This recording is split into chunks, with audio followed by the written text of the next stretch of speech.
Parasympathetic nervous system হলো rest এবং digest system. আমাদের হিউম্যান বডি দুই সিস্টেমে কাজ করে।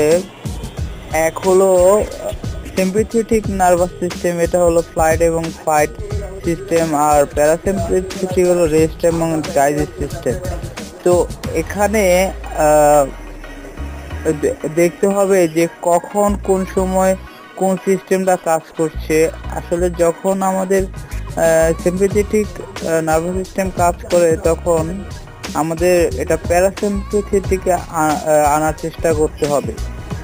মানে আপনাকে দেখতে হবে কিভাবে এটাকে কন্ট্রোলে এনে প্যারাসিম্প্যাথেটিক নার্ভাস সিস্টেমে আনা যায়। তো এটা করতে হলে আপনাকে ভেগাস নার্ভ অ্যাক্টিভ করতে হবে।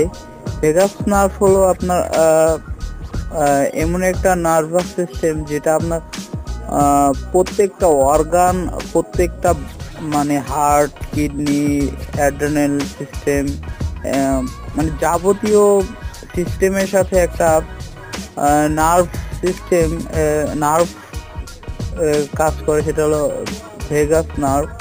এটা আপনার হার্ট রেটটাকে কম করে। সিম্প্যাথেটিক নার্ভাস সিস্টেমে আপনার হার্ট রেটটা বাড়িয়ে দেয় কর্টিজলের মাধ্যমে।